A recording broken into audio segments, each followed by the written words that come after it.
एक सार्थक और उद्बोधक वक्तव्य के बाद मैं आदरणीय केसी त्यागी जी को बुलाना चाहता हूं। आप आएं और अपने विचार व्यक्त करें।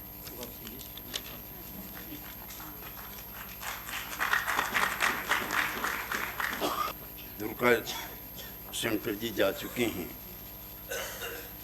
और आज के कार्यक्रम में मुख्य अतिथि के तौर पर बहन Rekha ji, doctor BS Chauhan ji and अब ऑल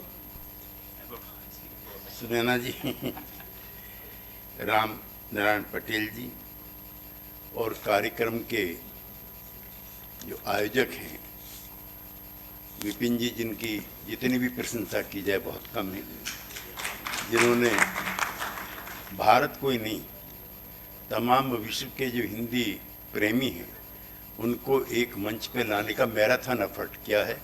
मैं विपिन जी मेरे प्रिय भी हैं और हम दोनों बिहारी भी हैं। मुझे वहाँ से राज्यसभा में बिहार से आने का मौका मिला है और ये उसी ज़िले के हैं जिस ज़िले के नीतीश कुमार जी हैं, तो वो भी एक मेरा रिश्ता इनसे है।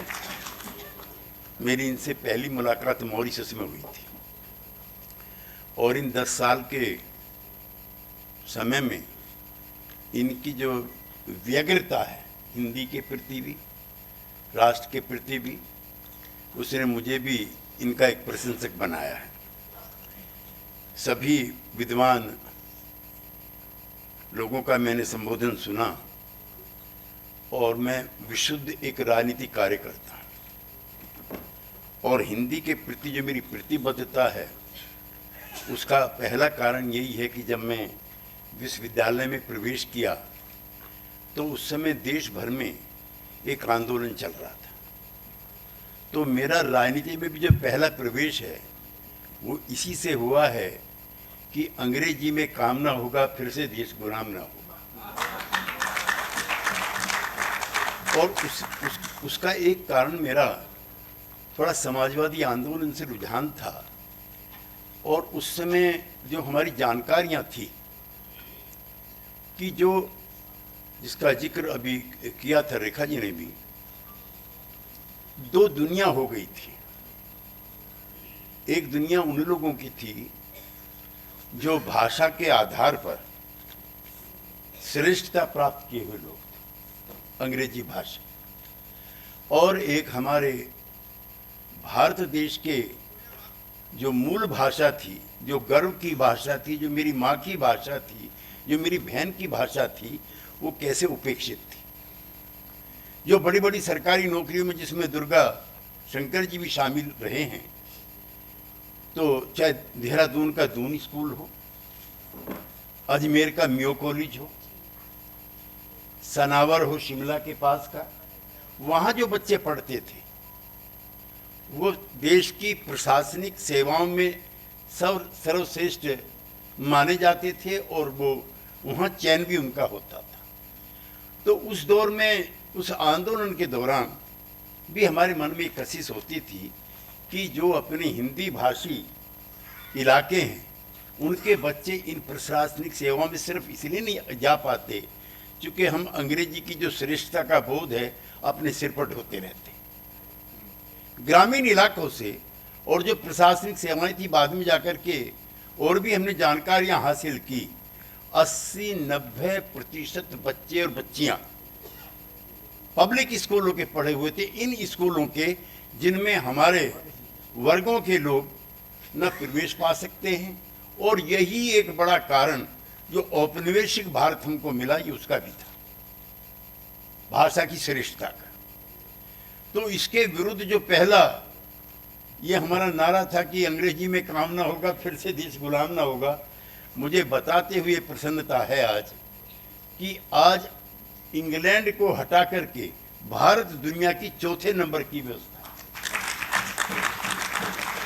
जो हमने 200-250 साल का औपनिवेशिक शासन देखा, जो हमारे मालिक थे, मुझे शब्द मालिक कहने में मुझे कोई दिक्कत नहीं है, आज वो हमसे बाद के नंबर पर आ गए, 5वें पर, हम दुनिया की चौथे नंबर की अर्थव्यवस्था। तो मैं इस आंदोलन से भी जुड़ा अंग्रेजी हटाओ से, और मेरी पहली राजनीतिक गिरफ्तारी भी अंग्रेजी हटाओ आंदोलन में हुई। हालांकि मेरे पिताजी को बुरा लगा था, मैं पढ़ाई लिखाई में होशियार था। उन्होंने कहा ये पता नहीं अपना क्या कैरियर खराब करने के लिए जा रहा है, उनको भी अप्रिय लगा था। साथियों, किसी भी कौम का, किसी भी देश का, किसी भी भाषा का, किसी भी संस्कृति का ऐसा दौर नहीं आया जैसा हम लोगों का है। क्या ब्रिटेन में आपने कल्पना की है कि वहाँ अंग्रेजी सम्मेलन होगा, अंग्रेजी बचाओ? क्या किसी ने पेरिस में कल्पना की है कि फ्रेंच बचाओ सम्मेलन होगा? ये आज जो हम स्थिति में है कि हम हिंदी के समर्थन में जो सम्मेलन कर रहे हैं, ये उसी दुर्बलता का प्रतीक है। ऐसी नौबत क्यों आई, ऐसी परिस्थितियां क्यों बनी? इसलिए जो 200-250 साल का औपनिवेशिक शासन था, उसने भाषा को ऐसा हमारे ऊपर गुलामी का प्रतीक बना दिया कि आज हम लोग हिंदी सम्मेलन कर रहे हैं। एक चीज मैं जरूर कहना चाहता हूं इस मंच के माध्यम से, और ये चुनौती विपिन जी आपको स्वीकार करनी है। 3 दिन पहले एक हिंदी भाषी बच्चे की पिटाई हुई और उसके बाद उसकी मृत्यु भी हुई महाराष्ट्र में। वो हिंदी में वार्तालाप कर रहा था, तो हमें उसको चुनौती के रूप में स्वीकार करना चाहिए। हमें महाराष्ट्र में जाकर के हिंदी सम्मेलन करना चाहिए और अच्छी मराठी हमको आनी चाहिए। ये मराठी हिंदी की सोतन नहीं है, जो मेरी बहनें माफ करेंगी शब्द चला रहता है, वो उसकी छोटी बहन है। तमिल भी कोई सोतन नहीं है हिंदी की, वो उसकी छोटी बहन है हिंदी की। एक कार्यक्रम आप तमिलनाडु में भी कीजिए, मैं भी आपके साथ रहूंगा, चूंकि ऐसी कई पंगे हमने राजनीति में स्वीकार किए। तमिलनाडु का भी होना चाहिए और वहाँ अपने तमिल भाइयों को तमिल में जाकर के हमारे लोग बात करें। मैं हिंदी के बढ़ाने वाला हूं, लेकिन वो थोपी जाए किसी भी इसका पक्षधर में। तमिल के लोगों को क्यों नहीं लगना चाहिए? जो महाराष्ट्र के लोग हैं उनको क्यों लगना चाहिए कि भाई हमको इसको थोपना चाहते हैं? और कोई प्रतिस्पर्धा भी नहीं है, ये सब भारतीय भाषाएं हैं। तो इस चुनौती को भी आप इस मंच से स्वीकार करो कि एक छोटा कार्यक्रम ही सही वो, और जो जितने भी साथी जाएं, हम हिंदी थोपने के लिए क्यों कहें? हम तमिल में बात करेंगे जाकर के उनसे। तो ये राष्ट्रीय एकता की प्रतिबद्धता भी और एकजुटता का भी काम होगा।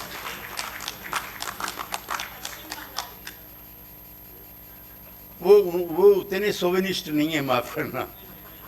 वो बंगाली जो हैं एक मामले में जरूर सोविनिस्ट हैं कि सबसे बढ़िया देशभक्त हमारा नेताजी सुभाष चंद्र बोस, सबसे बढ़िया भाषा दुनिया की बंगाली। वो उनको राष्ट्रीयता के साथ साथ इसका बोध रहता, कोई बुरी बात नहीं। तो मुझे ऐसे कई कार्यक्रमों में जाने का मौका मिला है। सूरीनाम जी की हमारी बहन बैठी हैं, मॉरिशस भी हम लोग गए थे। आपके पुरखों ने कितनी तकलीफें उठाई थी। जब मैं मॉरिशस गया तो यहाँ पे जाकर के जहाज उतरा कई महीने के बाद, और कितने लोगों की मृत्यु हुई होगी उस समय, उसके बाद, और कैसी दास्ता की जिंदगी उन्होंने गुजारी वहाँ पर। लेकिन मैं बहुत शिष्टाचार में कहना चाहता हूँ, भारतीय होने का बोध जो है और हिंदी भाषी होने का गर्व, माफ करना रेखा जी, हम लोगों से ज्यादा उन लोगों को है। वो महसूस करते हैं, they feel proud to be the part of Indian culture.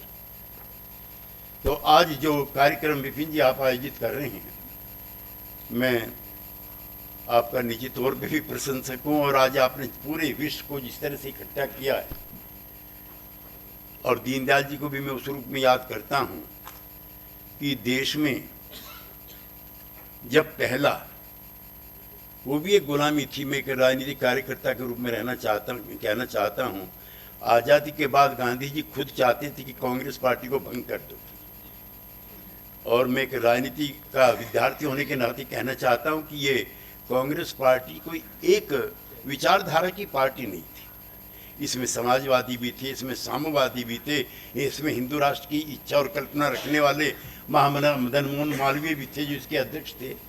लेकिन सत्ता के लालच में काम हुआ।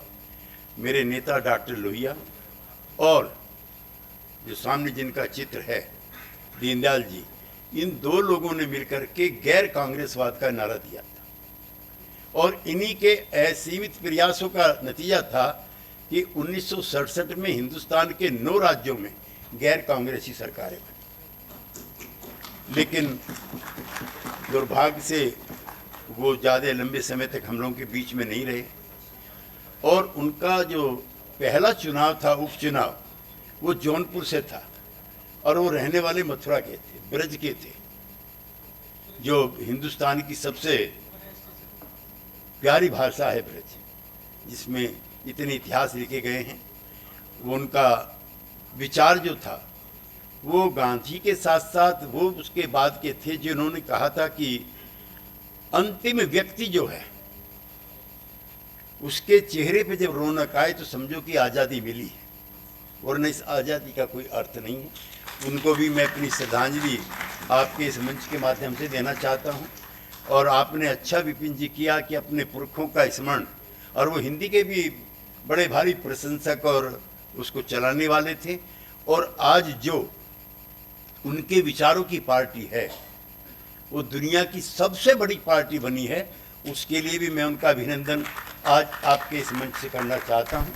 ऐसे ऐसे मनीषियों के प्रयासों का ही नतीजा था कि जो आज मैं अभी पटना से लौटा हूं, बिहार के कई साथी यहाँ पर हैं, तो पूरा विश्व समुदाय उनको श्रद्धांजलि दे रहा है इस बात के लिए कि उन्होंने जिस पार्टी का बीजारोपण किया था आज उसका प्रधानमंत्री भी है और हिंदुस्तान के 3/4 हिस्से पर उस पार्टी का कब्जा भी है। और जो भाषा है उसके लिए मैं अटल बिहारी वाजपेयी जी को और सुषमा जी को अगर याद नहीं करूंगा तो अच्छा नहीं होगा। सबसे पहला भाषण अटल बिहारी वाजपेयी जी का हुआ है विदेश मंत्री के रूप में संयुक्त राष्ट्र में, और बहन सुषमा जी इसको राष्ट्र कामकाज की भाषा यूएन की बनाना चाहती थी, उसके लिए इन्होंने बहुत प्रयास भी किए थे। तो उन दोनों मनुष्यों को भी याद करते हुए मैं अपनी बात को विराम देता हूँ। और विपिन जी, आपका बहुत धन्यवाद, आपने मुझको इस कार्यक्रम में आमंत्रित किया, बहुत बहुत धन्यवाद।